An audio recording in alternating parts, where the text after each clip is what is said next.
Mike McCarthy on the beat, hope we won't win another game any week, bro. We won't beat a playoff team cause we stink, bro. Got me putting on my shoulder pads, got me walking around like Tizo. Why running game so bad? Got me really thinking, who the fuck we got for GM cause he really stinking? Oh shit, our GM used to coach Abe Lincoln. The window for that Super Bowl is steady shrinking.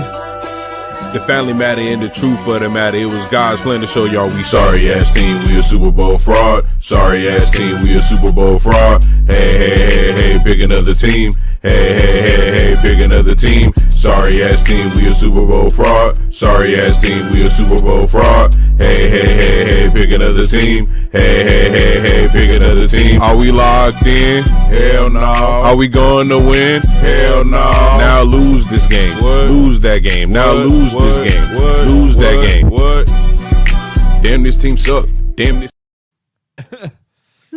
Well, we are back. Only thing I would say about that is I think Jerry would take the fake reality where he got to coach Abraham Lincoln because it's a better look than. I thought you were about to say that Jerry's going to have Trap House Sports partnership. No, I think that would be incredible. I think he's happy to be on the right side of civil rights in any conversation he can be. So, as your friendly neighborhood Spider-Man, I approve very much of just making even more money and more buffoonery out of the team.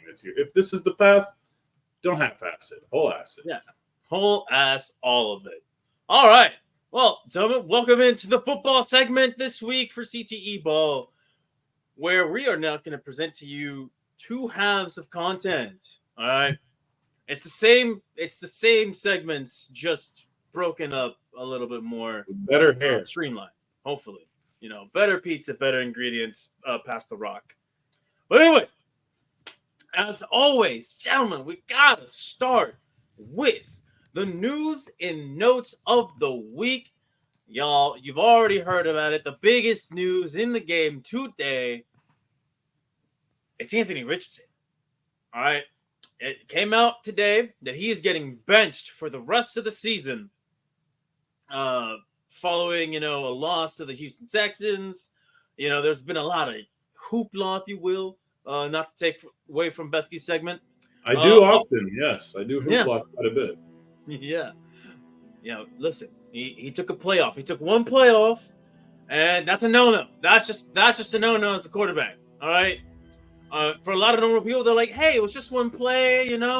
He got tired. He got a little winded, and you're like, "No. You don't want the captain of the team. You don't want your star quarterback, or your starting quarterback." I mean, you can have a signal to give your coach that's like, "Hey, let's hand the ball off the next play." That's exactly what happened too. The very next play was a handoff, so there was really no need for him to come out. And it doesn't help that he is historically been really awful this season in terms of his completion percentage. But not good. Let me tell y'all something. Wait. What about Josh Allen's stats? Oh, yeah. Listen, Josh Allen had a terrible rookie year. All right. I don't know why Peter Parker's so Southern today. Yeah. He has the star in his head. The Cowboys coming out in him. The Cowboys. Mm-hmm. Hey, listen, there is historically a Spider-Man that is in Houston, but that's for another day. Anyway, let's just talk about it. All right, I'm gonna get on my soapbox here for a second because I think the Colts, you're making a mistake. All right, you want to bench him for one game, fine, whatever. But to go out there and say we're gonna bench you for the whole season, or we're gonna go with Joe Flacco moving forward, which was the exact wording that Shane Steichen gave. Like, listen, this is a guy that has played 10 NFL games. He doesn't even qualify for a full season of playing time. Right? He played 13 games in college. 13. That's 23 games of football in the last 5 years for this guy? That's nothing. He needs reps. I know. He's been playing. Did people go to his birthday party? I have no idea. I can kind of investigate for you. I could try. I could switch to my detective costume. But listen, he's played 23 games. This dude needs to be getting reps in. I know there's a segment of football like, you know what? He needs to sit and learn. I'm like, listen, sit and learn is for a guy who played 3 years, but got the playing time in, needs to learn how to be a pro. This guy needs to learn how to be a quarterback, more so than just to be a pro. So the Colts, I don't know what you're thinking because, like, okay, say Joe Flacco does, win you some games, gets you into the playoffs, and then what? You're gonna get bounced in the wild card anyway. You don't have a Super Bowl roster. You don't have real championship aspirations. Give me a break. Anthony Richardson needs to learn from the valuable lessons for future Hall of Famer Joe Flacco. This is how Aaron Rodgers became great. Well, historically, the same Joe Flacco that didn't want to teach anything to Lamar Jackson. I think the lesson is more like, it's a different Joe. Put yourself out of the game, then we're not going to play you. Now that we know, Joe had 10 more years left in his career once Lamar was drafted. Joe knew that. The rest of us didn't. That's why he was bitter. This is different. I suppose so. Either way, I think he only has 5 more years now. Yeah, it's a bad call, but Anthony Richardson didn't do himself any favors either. So we move on. We'll see what happens with him. Don't be surprised if the Colts ruin Anthony Richardson because of this, but who knows? All right, next thing on the agenda, gentlemen. The Detroit Lions may be without their second best wide receiver for quite a bit if things go south legally for him. Jameson Williams recently got suspended earlier this month for 2 games after violating the NFL's performance-enhancing substance policy, and then was almost arrested on the 8th of October. We should point out, because he's got this weird history of getting in trouble, but like within the margins, like all this weird stuff. Like he got he's a gray area guy. He got suspended for gambling on non-NFL games from his hotel room, which was at that point considered team property, I guess. And then the suspension for the PEDs was because he switched brands of Adderall and forgot to get the proper paperwork signed. Yep. I think this arrest is also kind of weird. It is weird. The near arrest is also kind of weird because from everything that I've read, it sounds like he was not supposed to be arrested and they did everything right. Yeah, so they did detain him for a second while they got some information. So basically, the arresting officers or would-be arresting officers made a bunch of phone calls to higher ranking officers to just try to get an idea of what if everything was okay. So he got pulled over earlier in the month, right? Him and his brother, and they asked the 2 guys, the 2 Williams, if there's any weapons in the car, to which Jameson Williams' brother responded with yes and said that they had the legal paperwork to have it. So Jameson Williams' older brother had a concealed carry license. Jameson Williams, however, did not have a concealed license. I think he did say he had the license to own the gun. The gun's registered and so to him. that's where the gun that's where I guess to him. So yeah, the question becomes: in Michigan law, does the person with the CPL cover the whole car? Which I think it does, in the same sense that if there were drugs in the car, the person who owns the car is responsible for the whole thing. I think it falls under that same thing, but again, that'll have to get decided out in Michigan courts because that's a lot of. There's like statutes that, depending on how they're read, means either they're all good or they're not all good. So, and there's now currently a warrant out for his arrest, I believe, which is still weird. Like, I don't think he. If the initial call was he didn't break any laws, then I don't know how they're going to get a warrant for his arrest. And I don't know why it's still such a big deal at this point. But you know what? Fuck it. Not our problem. And hopefully Jameson Williams gets that all taken care of and can see the field quickly. Because he's a fun player to watch. All right. Really good. And then lastly, on the news and notes, this pertains to you, Patrick. You guys have a new offensive tackle. Cam Robinson is getting traded from the Jacksonville Jaguars to the Minnesota Vikings for peanuts, a bag of chips, and what about a soda pop? Maybe a soda pop. Who knows? And a Pokemon card from 1997. But I don't actually think that's the real thing. But the Jaguars did eat $7 million to facilitate this trade for Cam Robinson, who they had benched earlier. So, you guys need, I guess, a left tackle with Darisaw's out for the year. The backup's not great. So what we got here is a A guy It was with essentially plenty of a backup plus who can. he has who plenty can of play. NFL starting experience, so you kind of want that. And he has 91 career starts. He's At least he's you're a throwing tremendous somebody out step there who up knows what from he's we doing. had. Yeah, he's a tremendous step up from what the backup was. It's still a downgrade at the position, obviously, but it's less of a downgrade than it was. Yeah, and you know what? In this long NFL season of battle of attrition, you have a smart offensive-minded head coach that he can hopefully, game plan around a, I guess, serviceable offensive lineman in Cam Robinson. Right. So it's not all doom and gloom. However, it is, something to work. You're gonna have to work around at some point. For sure. And then the last thing, actually, this is the last thing that I have on our news and notes. Stefon Diggs out for the rest of the year with a torn ACL. You hate to see it for a guy who is such a great player to watch, and he is so good on off the field in terms of an interview setting. Who can forget when he said, I never want to be the bigger person. Shame to lose such a good personality or entertaining personality in the league. So prayers out to him, and who knows what this means for his career, because he is on the wrong side of 30 for a wide receiver, getting an ACL injury. Who knows what this means for him?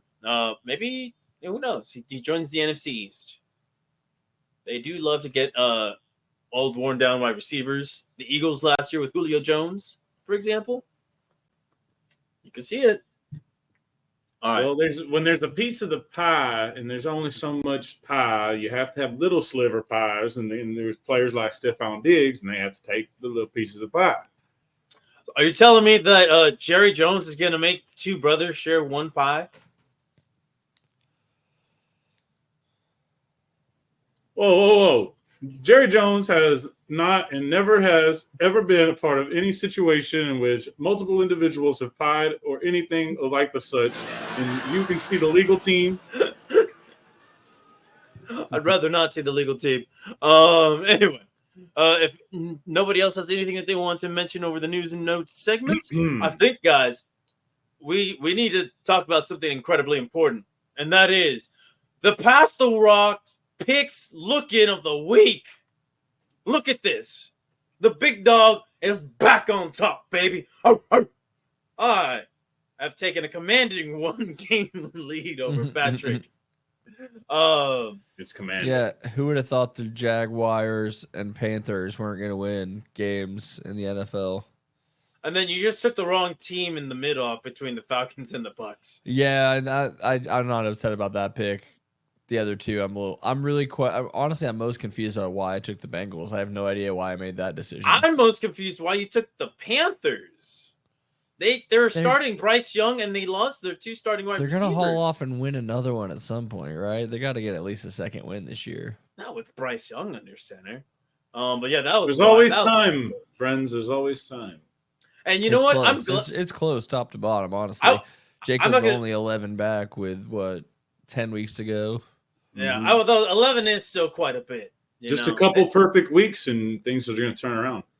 Now, listen here. He only needs to gain 1 or 2 a week for a couple weeks. He's right back in. He could have gained more ground if the Miami Dolphins didn't fuck him so hard at the end of that game. Yeah, that's true. And I'm contractually not allowed to pick the San Francisco 49ers. I feel similarly about the Eagles, but unfortunately, sometimes you look at a schedule and you see Jacksonville and you're like, God damn it, fine. And you just move on. Cincinnati wasn't one of those situations. That's a situation where you're like, exactly, fuck the Eagles, please. It didn't happen this week, but you know what? We're going to be back with that opportunity when a competent team steps on the field, not necessarily this week, but another week when a competent team plays them. We're going to feel more positively. We'll see when that competent team shows up. But listen. It may be 3 weeks, actually. I just remembered the schedule. Yeah, something like that. Yeah, I think, what was it? Bethke, you ended up the week with 7 wins, Patrick with 8, and then I continue my double-digit wins. I think me and Bethke were both at 8, if I'm not mistaken. But okay, I don't have the and you were at 11 wins for sure. What, 11? I was 11. Yeah. I thought I was 12-4. Oh, sorry. That was before. I keep forgetting the Monday night ad. Either way, I'm on a heater. So if you are a degenerate gambler, make sure to look at the picks right here. I'm nailing this shit. Even if one of them might have to sweat it out. Anyway, now, gentlemen, we're gonna move on to my favorite, or my growing favorite segment across all CTE ball. We're talking about the highlights and the lowlights of the week.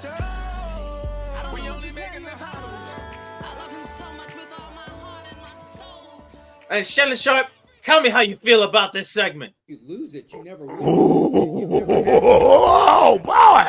That stuff is. Yeah! Whoa. Woo! Damn. I got the Holy Ghost from that one. I did too. I got a little bit of, a little something. Now, gentlemen, this week we're gonna start off with the lowlights instead of the highlights. And Oh, the no, reason I'm why- bald. What? Nothing? I'm bald. Don't worry. Oh, okay. Listen, with the highlights of this week, we're on the shorter side of that. I got a lot of lowlights, and they're not all just things that happen in the field of play. Some of them happen outside of the field of play.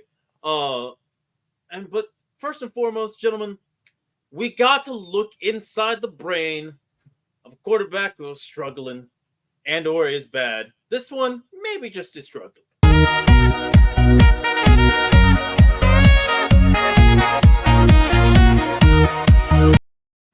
Now let's see this play from one Dak Prescott rolling to his left on a bum leg and just sails it. I don't know what that was. I think that was my least favorite pick of it. Not that you can have a favorite pick, but I think that's the least offensive of his 2 picks on that game. Looked That like was the just defender made a great play. Great throw, great play. Couldn't, sometimes it just doesn't go your way. yeah, man. It looked like a not great throw, but yeah, great play from the defender. Ball was there. Ball was there. Ball That was should there have for been- someone to make a play. That on. should Yes, have been sir. Randy Moss. Well, that was to CeeDee Lamb, I believe. But either way, a rough night for Dak Prescott in the box CD score. needs to be 6'4" next time he gets on the field.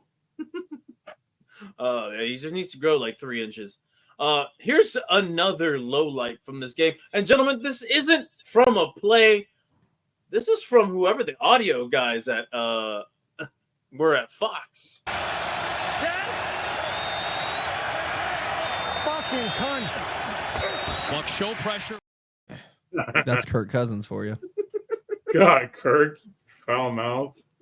Well, that didn't sound like Kirk Cousins. That sounded like somebody else. Everyone's attributing that to Kirk from what I've heard. So Okay, What? wait, I let's hear this heard again, it was because he I heard doesn't. it was a producer. I thought they named names. Yeah, this sounds like a producer because look, listen to the hard count that Kirk does, and then listen to the words. It doesn't match up. Fucking cunt. Want show pressure. I don't know. Maybe actually now they're hearing it again. Greatest play call of all time, if so. Imagine you break the huddle and you're like, all right, this play on fucking cunt. Ready? Break. Look, What I don't about- feel like, I'm sorry. I think there's probably a line in the sand for Kirk, and I feel like he's not going C-word. You're not. Well, listen. Did you not hear him in that tunnel when he was saying, That's not the C-word. "Our trap"? You're a trap. Like, listen, maybe he got a There's little nothing, too. nothing wrong with hip-hop lyrics. You're attributing perfectly safe hip-hop lyrics. No, what I'm With saying vulgarity. is perfectly Listen, safe hip there's hop safe lyrics. hip-hop lyrics. I'm gonna come to your drug house and take it. Now it's my drug house. Technically, that is I'm gonna take not your a trap. business It's a trap. governed by any legal entity. So it is a market that it has to sort of police itself unless actual police officers, it's an illegal market. What they do is their business. We can only try to stop that. There's nothing, we can't regulate that market, Patrick. I don't know what you want me to do. Right. And you know what? What I'm not trying to get at, I'm attributing his language to hip hop. Rather, I think he was just feeling himself in that tunnel and it just bled through and something else came out of him on that one. Now, guys, there's more lowlights to be had from this game. And this one comes from the officiating staff and Kyle Pitts himself. Because this man, I haven't seen a play like this since a Monday Night Football game that haunted me back in middle school or high school, whatever year it was, that Deshaun Jackson just didn't cross the end zone. To go. Look at this. There's going to be multiple angles on this one. But Kyle Pitts, Come on, Kyle. right into the end zone. And, this is called a touchdown. No. It shouldn't. Look at this. Oh, my God. That is a Wait, did it actually? It almost did. That's crazy. Look at that. Oh, man. Courtesy of some guy on Twitter. I can't remember his name. I wish I wrote down his Twitter account. But he said he was recording this from right up there in personal. This is his footage. Bro, how do you call that a touchdown? How do you call that a touchdown? I don't know. That's a fumble. And I guess the NFL rules are that would be a touchback as well. So the ball would have to go out of. Did the ball go into and then out of the end zone? Let's see. Let's see if it shows it. All right, here we go. Oh yeah, absolutely. Yeah, that's out of the end zone. Yeah. So you know what, refs, you guys are doing real bad, but you do that all the time. So what else can we expect from you guys? Now, then this next low light right here, this is probably the funniest one for me personally, besides the hot mic issue that we got. It's poor Lamar Jackson, man. He just can't seem to get rid of the mid in his receiving core. Just when you think these guys are starting to turn a corner here, look at this. He buys some time. Deontay Jackson. A great ball right to his guy. Bounces right off his fucking face mask. Right off the face. Could happen to anybody. But feels like it happens a lot to the Ravens. Now, we preface this with a good throw and a bad play by the receiver. But guys, what if I told you a guy that Spider-Man might have seen on the streets of New York, or maybe even possibly New Jersey, who knows? Through something that you just can't explain it, because who's going to make a play on this? Let's look at this Aaron Rodgers play right here. He's setting up for a deep pass, and then just, oh my God, someone's coming my way. I'm going to chuck this onto the ground. This is also, why do the linemen try to catch that? Why don't they just knock that shit down, son? You can't run forward with the ball. I think some of these linemen are under the impression that could be a fumble. So they want to get the ball back. But that is genuinely so that's bad. fair. Safe than sorry. Okay. That's an old man scared to take a hit. And guess what, Aaron Rodgers? You're an old man. You're washed. You suck. You know what? I have one thing to say to the city of New York. Fuck the Giants. Fuck the Jets. This is why Philadelphia is ran and dominated by television programs and not by superheroes. You have Mac. What is Mac going to save Philadelphia when the villain comes through? Yeah, actually. Is it going to be the quirky little lady from Abbott Elementary?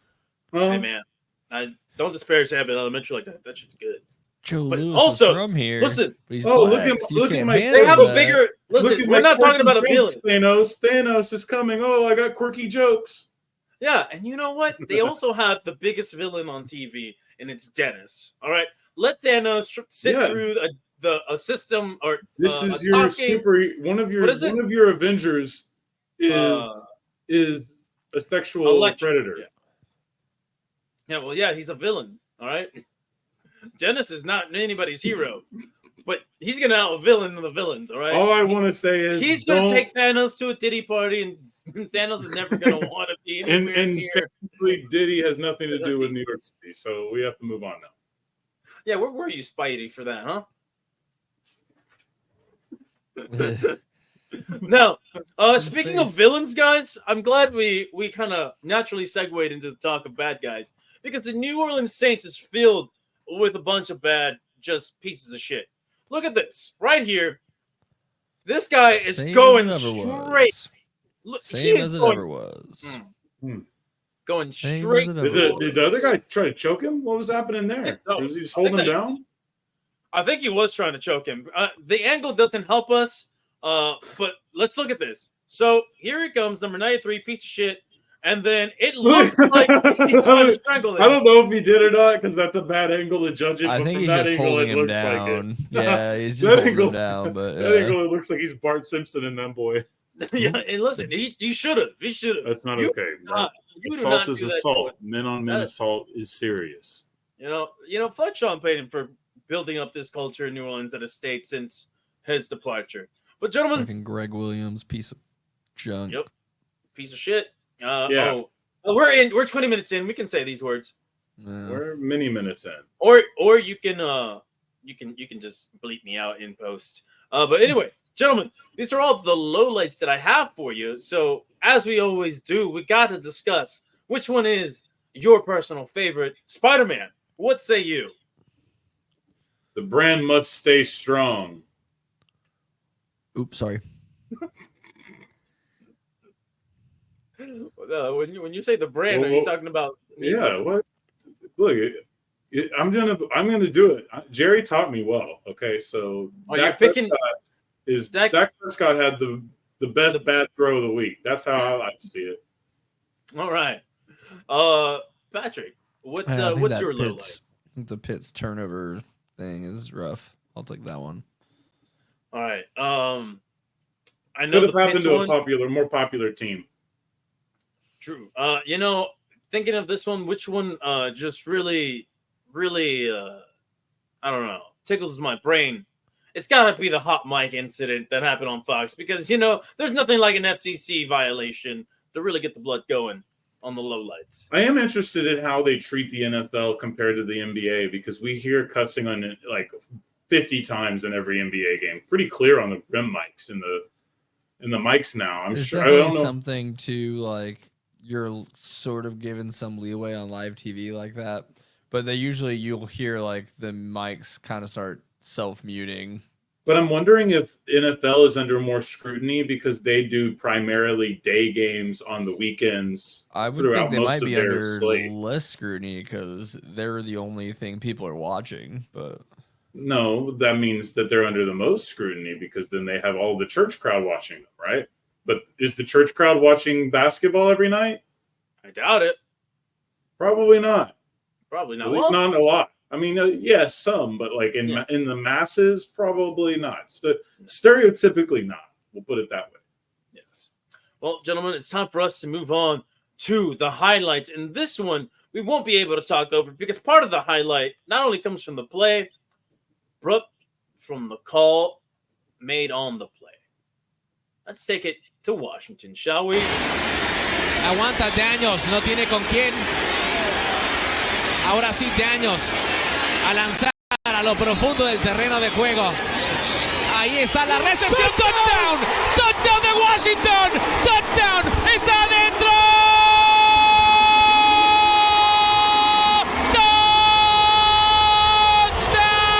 Touchdown. Commanders. El Ave María funcionó.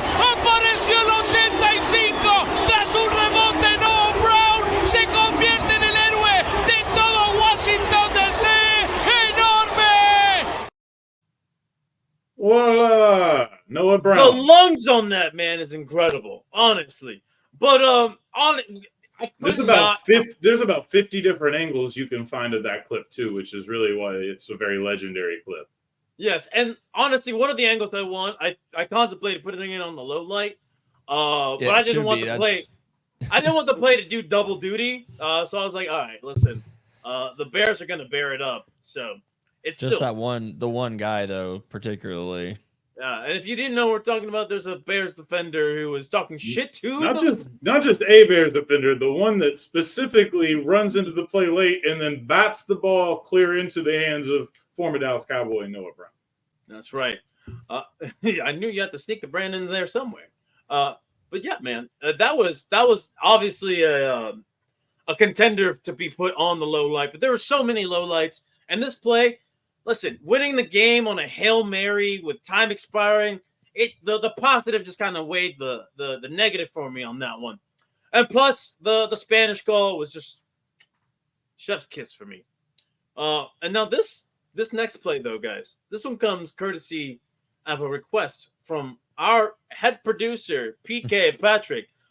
And you know what?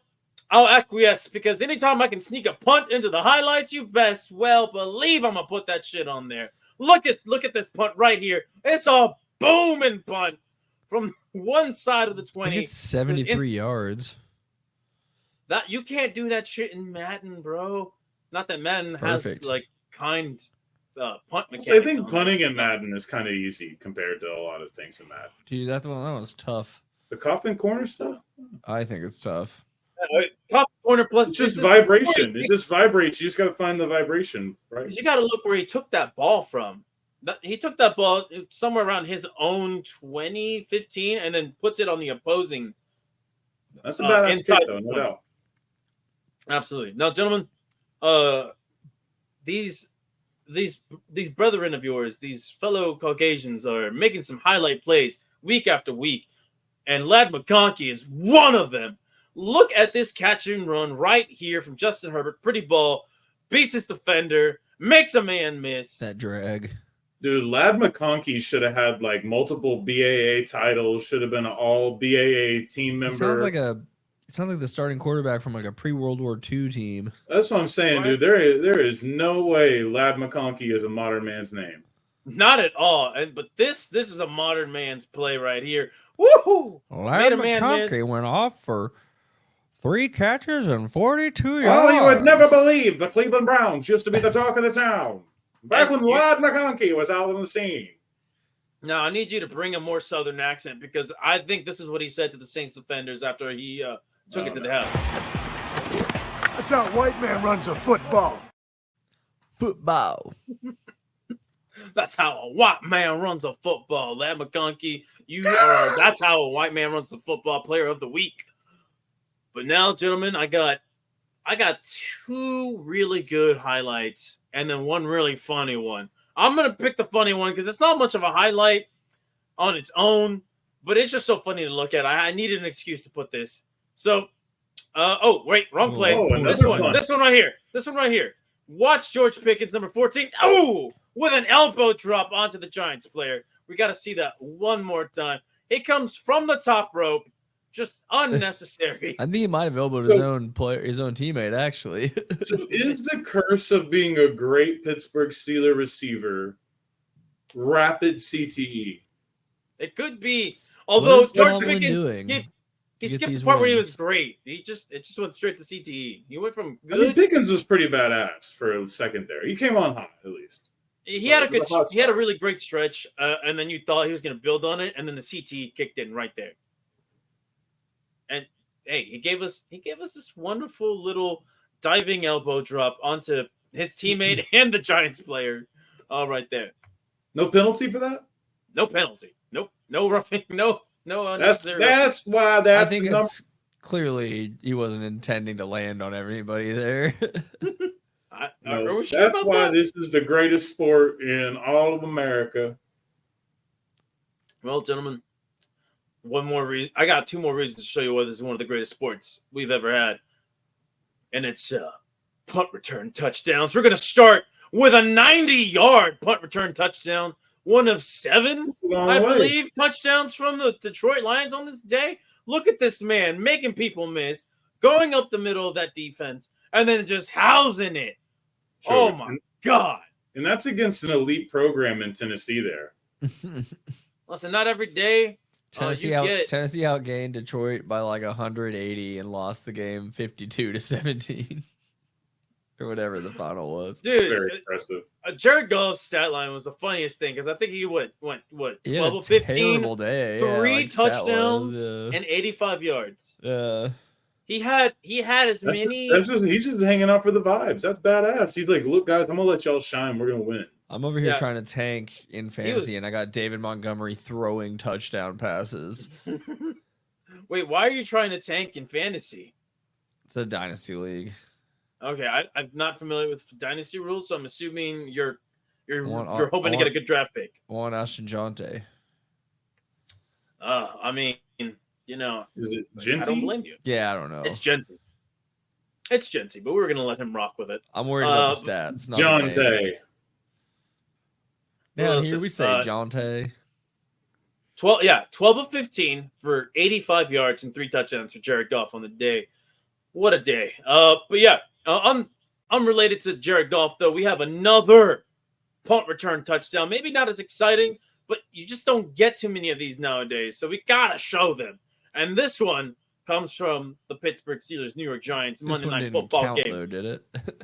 I think it did because it was still shown all throughout NFL highlights or NFL Twitter accounts. It definitely looked like roughing the kicker, but either way, you know what? There was a lot of field goals in that game, so I think they should have let it stand just for the sake of watching something not that bad. Was that the game that was 9-5 at the half? No, that was the Saints, Saints and Chargers. That's about to call them the San Diego Chargers. Look at that. But yeah, guys, what's your highlight of the week this week? Spider-Man, take it from the top. Former Dallas Cowboy Noah Brown. Next question. Not surprised. Patrick. I'm taking the 73-yard punt. And I'm going to take the 90-yard punt. There we go. That 90-yard punt. Oh, yeah, 90. Oh, yeah, the 90-yard punt return. Listen, that punt was great. 90-yard punt. Jesus. It's from the 10. He kicked it from the 9 to the 1. You know, our spiritual leader, Randall Cunningham, has a 90-yard punt to his name, if I'm not mistaken. It did roll quite a bit, but it's nice. It's a good stat. Yeah, you know, he has it. You can't take it away from him, no matter what you say. And yeah. Anyway, that concludes, I believe, our first half of the football segment. Come back to us in the second half as we talk recaps, watch it, skip it, train wreck, and preview. She look like a Santa folk. My ball on my janitor. Sucking on it like she getting vitamins and minerals. I be on them chemicals. All right, we're back from halftime, where we were discussing strategy. Spider-Man was sharing with us what's under his mask. They're not web shooters, but they, they do make you see webs if you have too much of it. It's the ability to breathe. That's what's under my mask. Right. Yeah, I had to take mine off. I was not enjoying my lack of ability to breathe.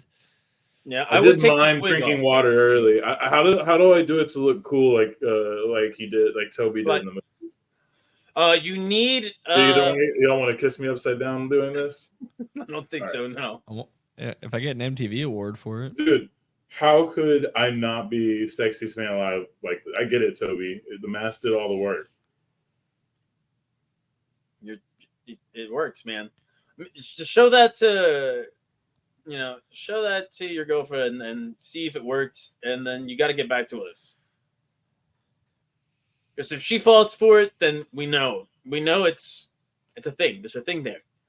All right, now guys, we got to recap the week that was for our teams. So we're going to go ahead and start this shit off with last Thursday night's Minnesota Vikings, Los Angeles Rams. Quarter.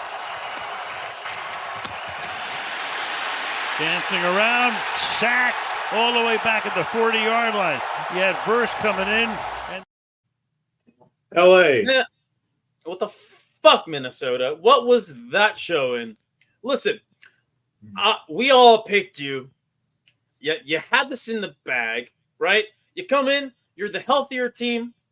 Yeah, Puka Nacua is coming back, but he's coming off ACL. Cooper Kupp's not the same guy right now. And what happens? You just let Matthew Stafford just throw all over you to the 228 points. I don't know what's going on. I will say one thing that I did think was bullshit because I wanted Minnesota to win just for the fact that I wanted 13-3 on this week's or this past week's Pass the Rock picks. That face mask that wasn't called. Come on.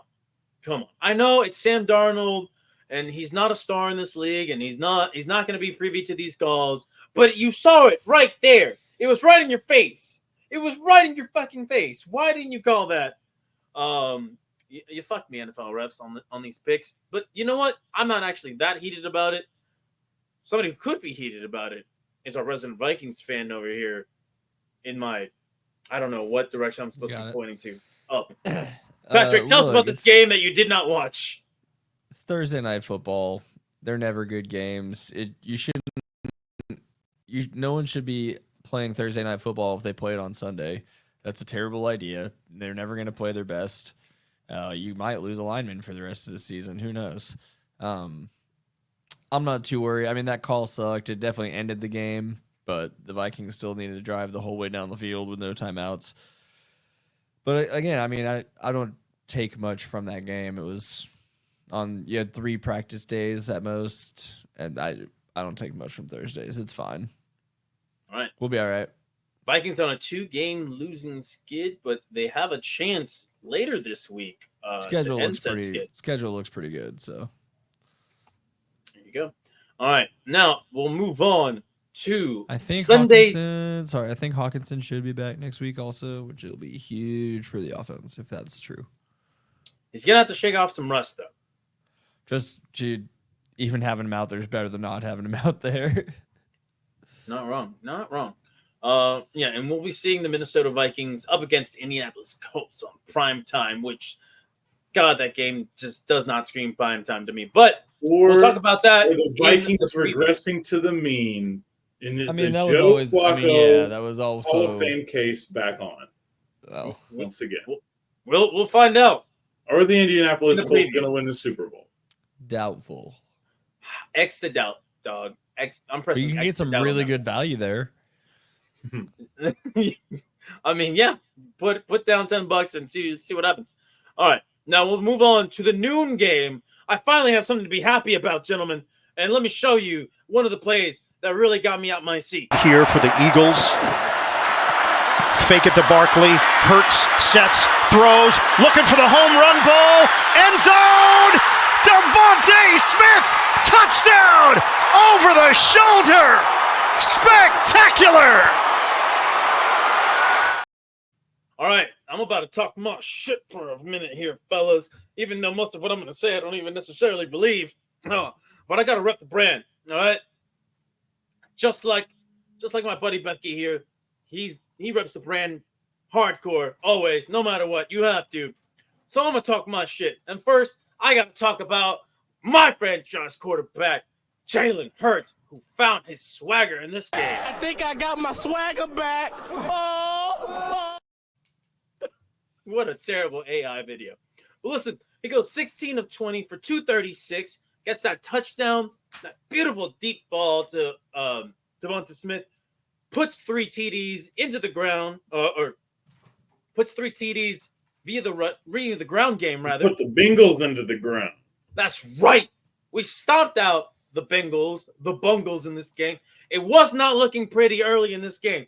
This Bengals defense was dinking and dunking their way to the end zone on that first drive, and I'm like, fuck, we're in for a long fucking day. And then on one instance, Nolan Smith, a defensive end / outside linebacker, is covering Jamar Chase on, I believe, one of Joe Burrow's only touchdowns on the day, if I'm not mistaken. And I was like, man, we're just gonna get our shit kicked in. And then what happened? And they took 10 minutes. They took 10 minutes on their first drive. This was a short game. And then here comes the Philadelphia Eagles.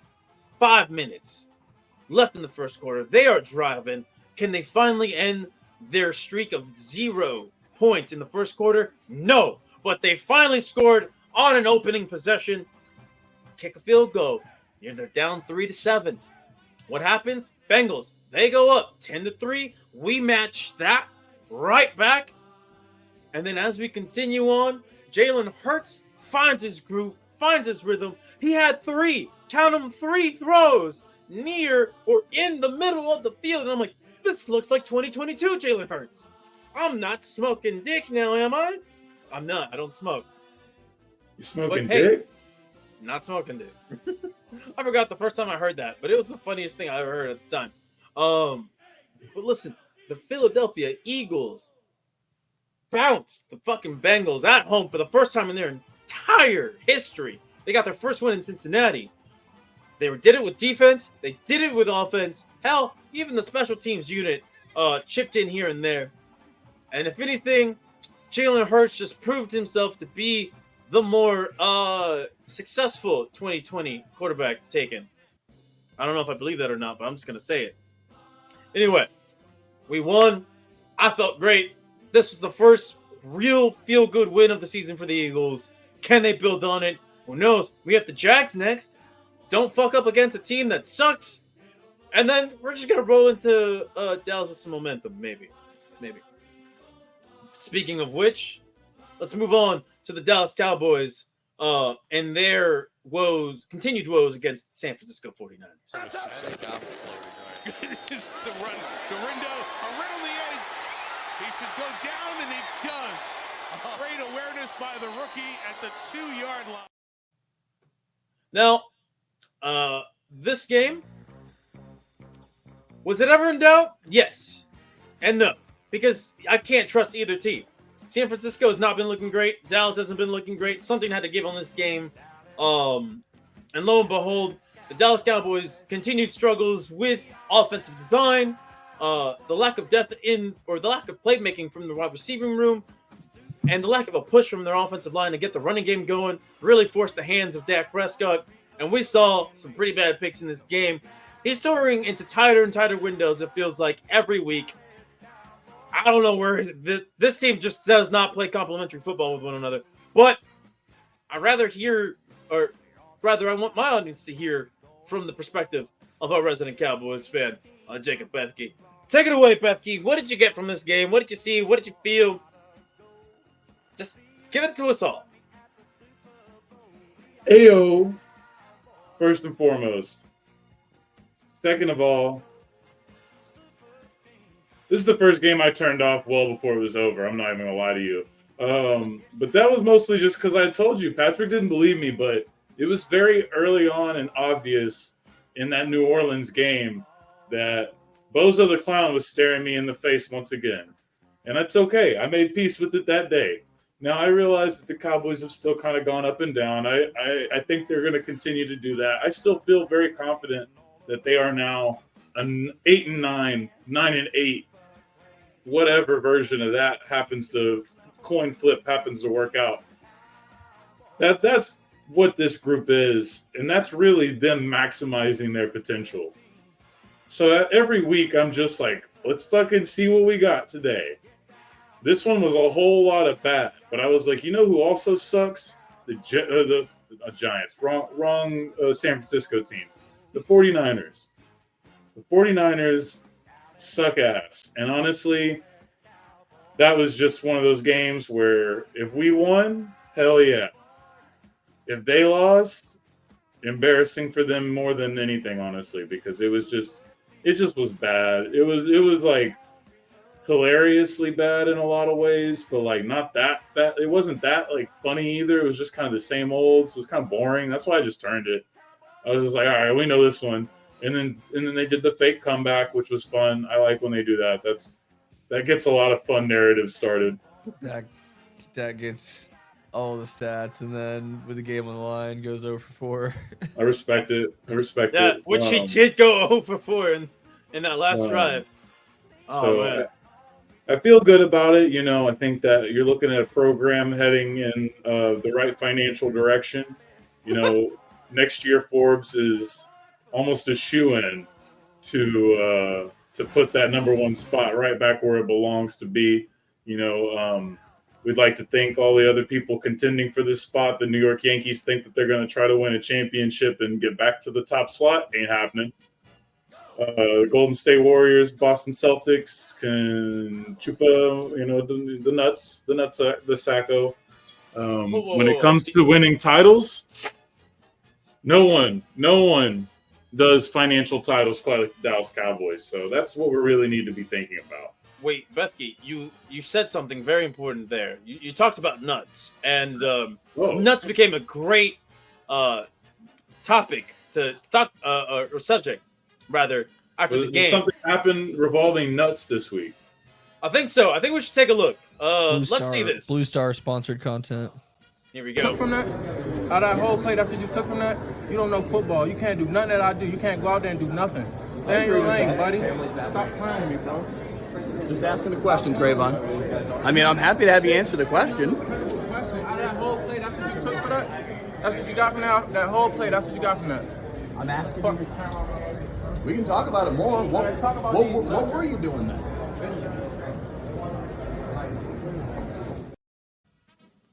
Talk That's about what you. these That's nuts. what you got from that, Patrick. That's what you got from that. Blue Star Media. That's what you got from that. The thing that got the Cowboys talked about all week. Yeah, that's what I got from that. Patrick, I don't understand how you think they have to come up with these things to have them exist. I don't. That's what I they think spend that, their time. That's what they spend their time doing. But this is Instead of natural. playing This is football, they're but- like, but all right, we need to figure out how to incorporate this. Is No, I Trayvon's really week to feel- get his sponsored content, and we I need to feel find a like reporter you're- that we need to boost. So let's get Mike Leslie a little boost here. I feel like you're dangerously hurting the movement right now. Frankly, I think you're one of the conspiracy theorists that goes so far that you hurt the actual conspiracy's legitimacy. Because this is a very natural thing to happen. It's not even a Trayvon Diggs- conspiracy. Jerry's how- entire bid is getting I'm the just- conversation. I'm just, but this is, I'm stunned at you right now because what are you talking about?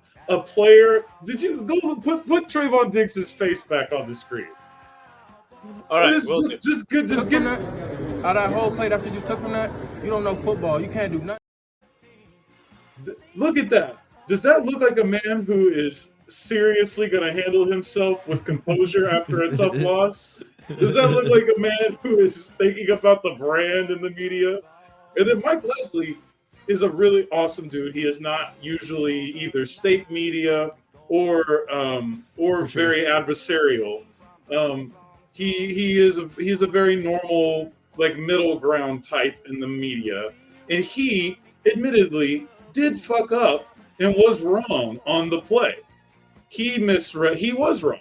That was a bad call to point that out, as Trayvon Diggs played a very, very good game by his standards. First one that it's looked like he's been fully healthy for, and he was a very active in,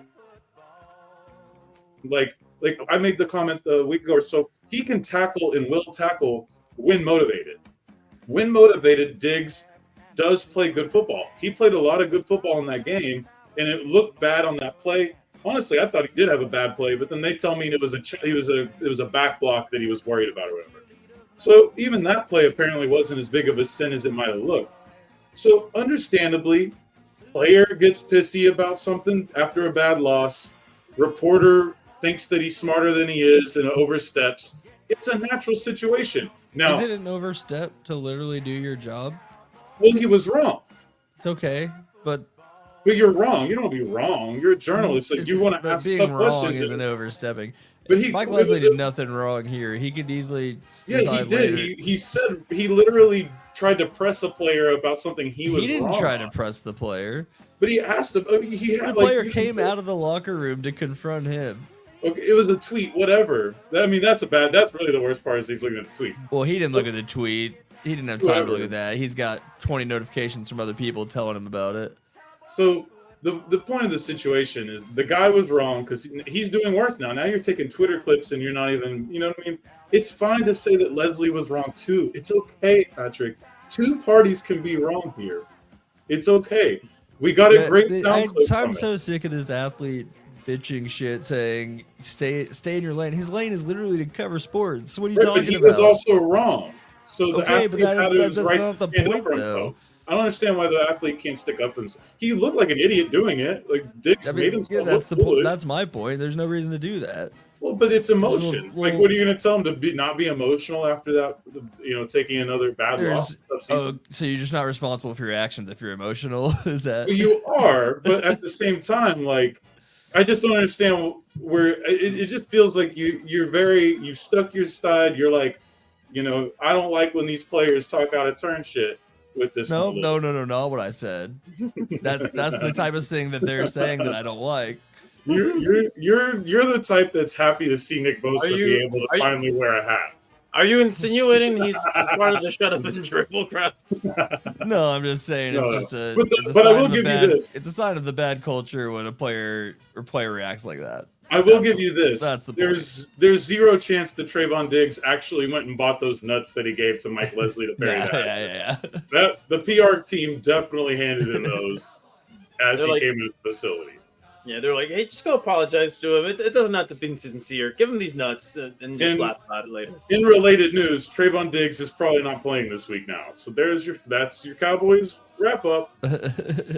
Oh wait, did he get injured actually? He is not practicing today, and they just were mum about it, and I don't know what that means. A trade within weeks. It's the family way. You could honestly argue that wouldn't be the worst situation in the world. But we're not going down that road. We're not. Diggs is the part of the Dallas Bethke Cowboys. would have been doing that like a year ago, probably. But yeah, I mean, at that point, it looked like you wanted him. So I still want him. I still like him, but the rest of the team's got shit. It doesn't matter. There's a lot to figure out in Arlington / Frisco / DFW / Southern California / Mexico / all the other places that the brand is strong in, but not the football. There you go. All right. Well, that concludes us recapping the week that was. So now let's move it on to the watch it, skip it, train wreck. Oh. My God, I can't hear shit. Okay. Okay, that's way too sped up. I did it too fast. Dude, my spider senses were way too sensitive for that. For anybody was that 2 times speed, my problem or my bad. I mean, I had the symbiote that's in me like last 4 week, times so speed, I'm still a little honestly. sensitive to vibrations. That's fair. All right, now Daredevil guys, coming soon. This was yet another week of games where I was sitting there just like Bethke is, and I thought to myself, there's a whole lot of mid this week as well. But I managed to find some lone bright spots here and there. So with the watch it portion of this is this is a dunk. This is a layup. All right. This is the Philadelphia Eagles push for a touchdown. It's easy. We have the Lions and Packers, baby, going at it. 2 teams vying for first place. We're missing a key piece of that, though. Yeah, I was going to say, but it is kind of a bad week, so I get it. Okay, so listen, I get what you're going to say here with Jordan Love missing a game here, but you got to let me cook here. Listen, Malik Willis in relief duty and in his one lone start, I believe it was one lone start, has looked like it looks like Green Bay actually has a plan in place for when Malik Willis has to step in, right? They're not going in there and telling him, hey, run the Jordan Love playbook. They're like, no, we know exactly what your skill set is, what your physical talents are, where you are in relation to your comfort with the playbook, and we're going to make sure you don't lose us this game. And Malik Willis has done just that in his time playing, and it has been positive. Like, it's not been like they've just barely winning. No, they're putting points on the board with him under center. They scored 16 points against the Colts. That's points. That's big money. That's money. Hey, it's your backup quarterback who just got there before like the end of training camp. Give me a break here. I'm trying to do something here. Listen, he went 13 of 19 against the Titans. And that's totally fine. Lions are going to be a very different animal for him, but hopefully he's all right. But see, here's the thing. Yes and no, because that's not exactly a killer defense. What I think gets people in trouble with the Lions is if you let that offense get a hot start and then that defense can pin its ears back. But if you are playing with a lead yourself, that Detroit Lions defense is not something you should be scared of. And granted, they do need to establish a lead first, right? But that's a front-running defense, if anything. And I'll stand by that. And we'll see if somebody tests the Lions out later on this season. But listen, you have a Packers team that's going to present a different style of attack than the Lions probably were originally anticipating with Jordan Love. And then the Lions, of course, on offense, they can win all kinds of ways, baby. On the ground, special teams, through the air. Doesn't matter. They're going to put points up on the board one way or another. But here's the thing. The Green Bay Packers have a guy that could really test Jared Goff, and that's Xavier McKinney. Can Jared Goff get the better of Xavier McKinney in the secondary because he's been all over the place. I think he's tied for first place in the league with interceptions last time I checked. So there's matchups to be had in this game. It's interesting. Give me a break here. There wasn't a lot to pick from. Can I just say, and don't be mad at me, this isn't that much of a We are in overtime. We are in overtime. Oh, nice. Oh, shit. This is a bit of a troll, but it is kind of serious, too, because it's that bad of a week. I'm kind of mildly intrigued by 2 games. What you got? Washington, New York. Oh, God. Rams, Seahawks. All right, so here's the reason why Rams Seahawks was a contender for Watch It, but here's why I just couldn't do it. It's because the Seahawks are too Jekyll and Hyde of a team for me to just feel like they're going to show up this week. Because one week they're putting boots to ass, the next week they're getting their ass kicked. You blow out the Falcons, then you get your shit kicked in by the Bills, and then they just don't seem to show up against the Rams. It feels like. So I don't know. I just couldn't do it. And then Washington, New York. The only you can't. That's not a watch it game. That's not a watch it game. That's a train wreck game. If anything, there's nothing. Why would anybody want to subjectively watch? Jaden Daniels isn't hurt, is he? No, never mind. No, yeah, I mean he's still dealing with rib injury, and he did not look healthy. That's fair. Yeah, but then that's just one person, and then you could do that with literally every other team that has a good quarterback playing against a bad team. I would argue Broncos Ravens seems like a pretty decent game right now. Oh man, I'm expecting the Ravens to just kick the shit out of the Broncos, but we'll see. But yeah, that's my Lions practice. My watch it, guys. Here are my 2 must skip games of the week. Since we were in overtime, we need to pick the pace up. The Houston Texans at the New York Jets. Versus the New York Jets. I don't know who has the home game on that one. I just saw the matchup, and I'm like, that's disgusting. The Jets, you are dangerously close to perma-skip territory, buddies. Jets are the home team on Halloween. You suck. You suck. This is a Thursday night football game. Jets, you are bad. Keep the clown mask on me, baby. I'm doing it again. Oh, but listen, you got a washed quarterback in Aaron Rodgers. He's washed. You can't convince me otherwise. He looks washed. He plays washed. He is washed. And then the Texans, hey, listen, this is no offense to you guys. You guys are entertaining, but your matchup's not. And even though this is a Thursday night football game, it's Halloween. Shit could go haywire. I don't think. Go do something else on Halloween. If you got kids, take them trick-or-treating. If you don't got kids, go trick-or-treating. Yeah, and if you were ever planning on taking your kids to go trick-or-treating for this game, shame on you. Absolutely. May Spider-Man come to your house and kick your ass. And now we have the next game.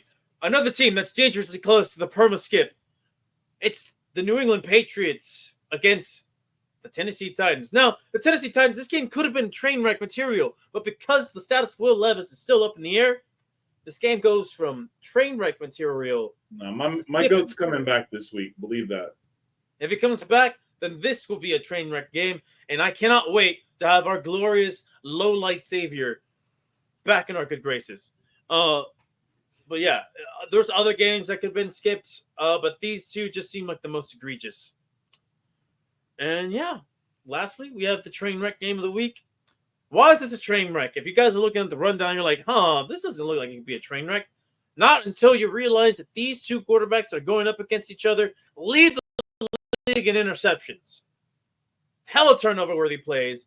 And then you look at, if you were just looking at the box scores, you're thinking, damn, one of these guys is just kind of ass, and the other one's been kind of killing it. And then you look at the names attached to the box score, and you're like, oh, I just take back what I said. It's Baker Mayfield and the Bucs. They have the same amount of interceptions. They do. But one of them has 3 times the touchdowns. The fact that Baker Mayfield has significantly more touchdowns than Patrick Mahomes is kind of surprising, but also if you look at the trends of the Kansas City Chiefs over the last 2 years, you're like, maybe it's not so surprising. But yeah, this is a train wreck worthy game because I don't think it's going to be very entertaining. Who the hell is is Baker supposed to throw to? And then you look at the Chiefs and you're like, who the hell is Patrick Mahomes going to throw to? The ghost of DeAndre Hopkins and a skeleton known as fucking Kelsey? Just not good. Travis Kelsey? There's just not a lot going on in this game other than a turnover fest waiting to happen on Monday Night Football. Roger Goodell, I hope you're happy with yourself. This is your train wreck week of the game, or train wreck game of the week. Oh man, Rashee Rice is still the second leading receiver. Yeah, it's bad, baby. It's bad. But anyway, let's move on to I agree with this. I think we need to keep flexing incredibly awful Monday Night Football games and let me live in a narrative where somehow I end up in a world where Troy Aikman becomes John Elway in the post life. I'm trying to find the most ridiculous string of hope to hold on to, and I think that's my favorite one. Well, here you go. Here it is. Shador is available this year. So is Dion. So you think Zimmer's Troy already in place. Troy's going to come GM that team. No, you've already tried to sell that. You already sell it to somebody else. Troy's not doing that, and you know it. That's the first part about it. Even if I was going to do that, Troy ain't doing that. Jerry couldn't pay him enough to leave. No, I'm talking about Jerry or Troy. If Troy got the job, the first thing he's not doing is bringing Dion and his son in. I'm sorry. That ain't happening. Troy's more likely to take the job than to take the job and do that. For fucking sure.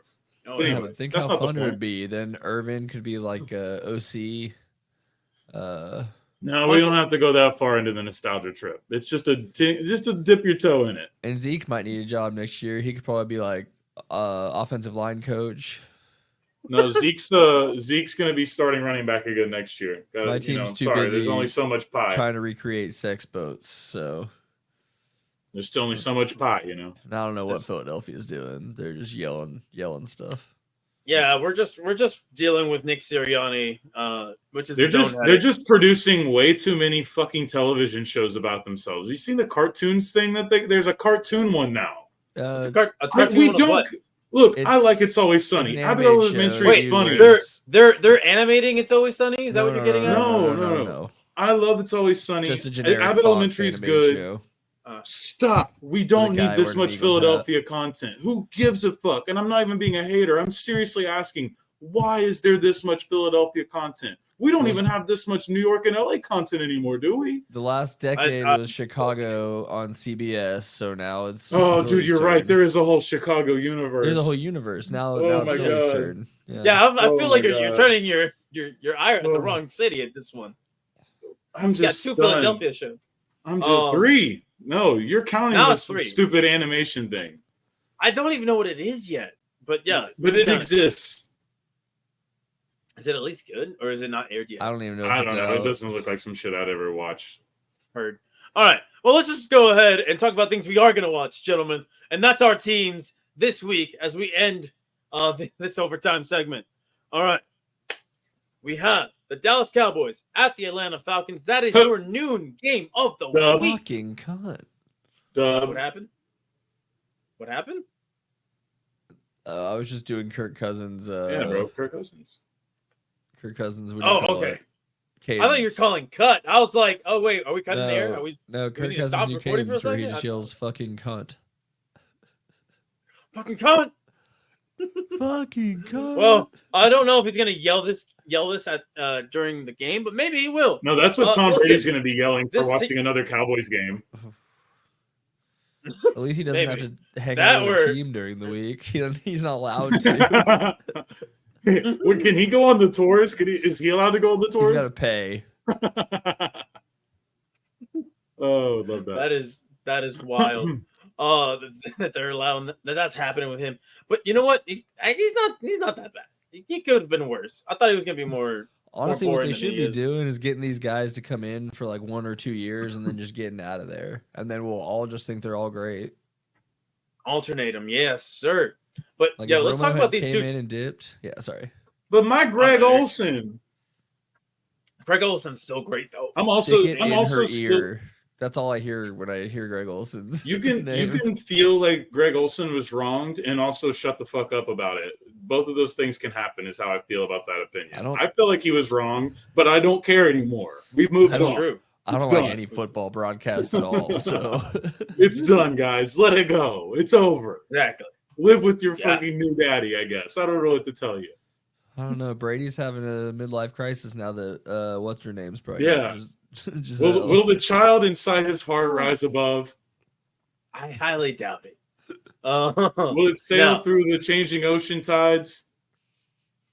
Are you reciting the lyrics to that song right now? Are you reciting that chick song right now? That chick song. Listen, that's what the band name is called. The Chicks. Please don't call it that. Please don't. That's no, like that is a cover. That's a cover of a cover of a cover. Very popular song, of a very important song. Sorry, it didn't come in through my community. It's a very beautiful song off of one of the best albums of all time.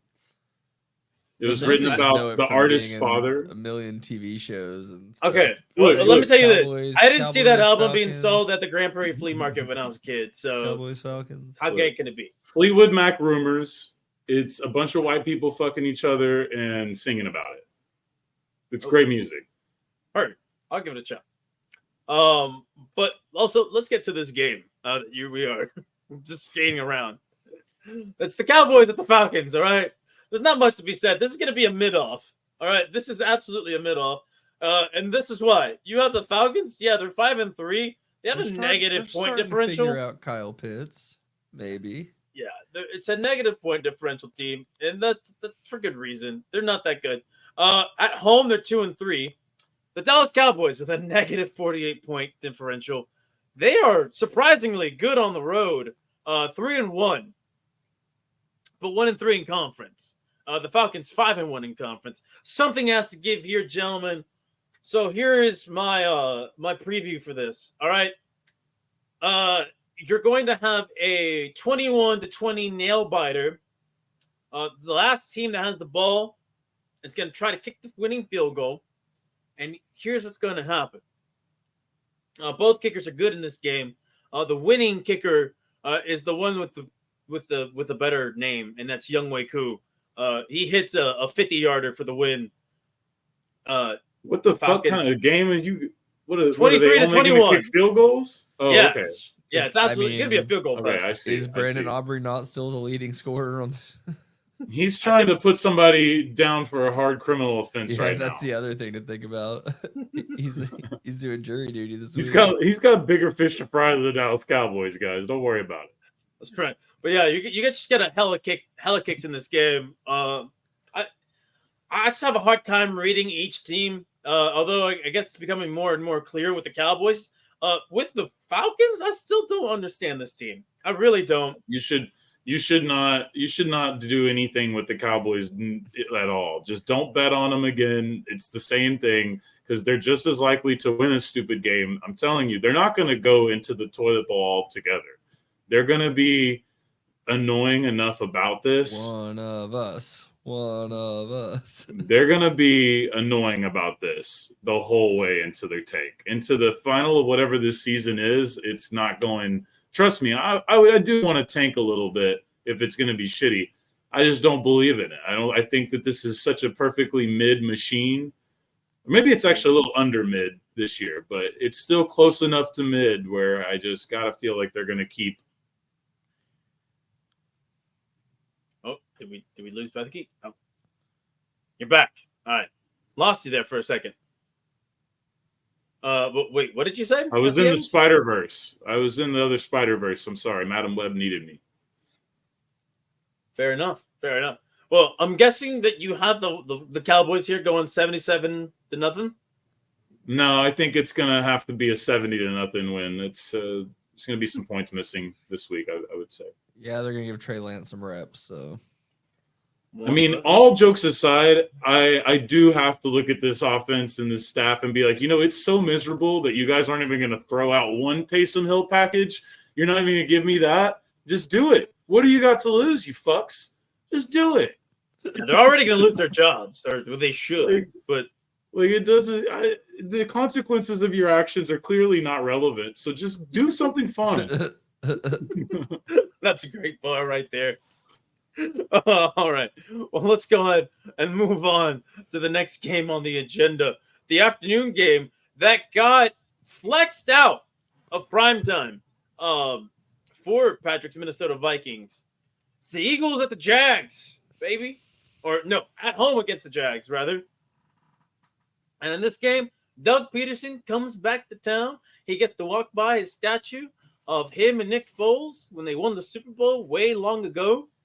And you know what's going to happen in this game?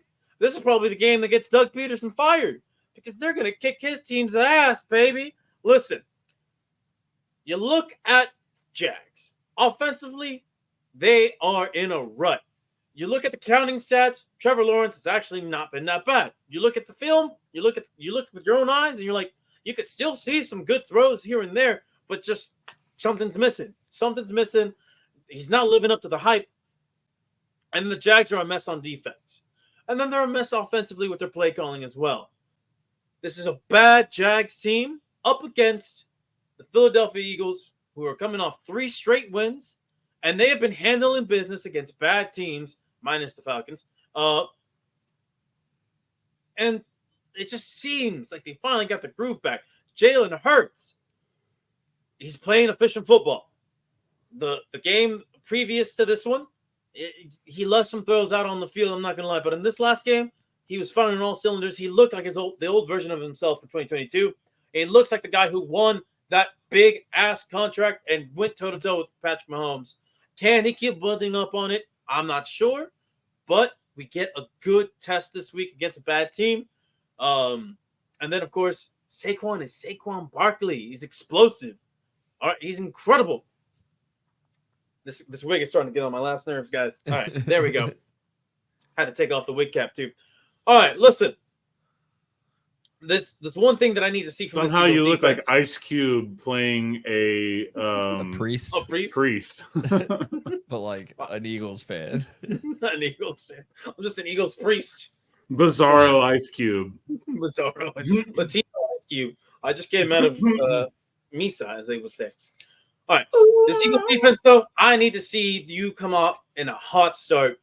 You look great towards the middle of the game against the Bengals, right? You kept Joe Burrow in check after that good start in the first quarter from the Bengals game. I need you to come out here and make Trevor Lawrence's life an absolute hell on earth, start to finish. I need to see that you can prove it because I like what I see from Quinyon Mitchell and Cooper DeJean. Your 2 rookie cornerbacks are playing great. Isaiah Rodgers, he came off the bench for Darius Slay last week. He looked great. And then Kobe Dean. As long as he's not in coverage, he actually looks like a good starting linebacker, which is, kind of a big caveat to put on there because you need your coverage. You need your linebackers to be in coverage every once in a while, right? Our defensive line is starting to get home a little bit more. This last week against the Bengals, they got 1 sack, but listen, they were in Joe Burrow's face constantly. So that's a great sign. So I got the Eagles winning this game comfortably. Give me 27-13. Eagles continue their winning ways. And now I gotta give the spotlight here to Patrick. Finish this off. Kick the winning field goal for us, Patrick. This game, just like every Vikings game, the rest of the season is just going to come down to can they get to Flacco before he beats the blitz? And that's the game. Flacco's a Hall of Famer. Probably the greatest quarterback of our generation. It doesn't quite have the mobility he used to, but he's also old, smart. He knows how to beat the blitz. So we'll see. That's kind of that'll be the game. I think it'll be close, like every game we play seems to be. I think we win it. Just on paper, it seems like we should. So I'm going to say we win it 21-14. And you know what? I want to shout out the NFL for flexing you onto this position because I do not like the night games all that much. I want noon every week. Yeah. Give me noon. I'll go with the 3 o'clock, 3:25. Just but no 7. Thursdays. I will do anything to never play a Thursday night football game again. That too. I'd sacrifice the city of Fort Worth for that. Bethke's in agreement. All right, I like gentlemen. Cowtown. Any last words for the audience for this week? Anything you want to throw out there football wise? I think the Rhino's coming. Happy The Halloween. Rhino's coming. Oh shit. Well, hey, I got one last dig at the Jets. So Patrick, send this to the outro whenever you're ready. Wilson!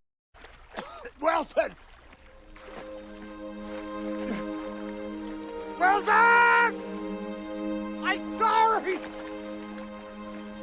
I'm sorry, Wilson! Wilson, I'm sorry! I'm sorry! Wilson! I can't! Wilson! Wilson!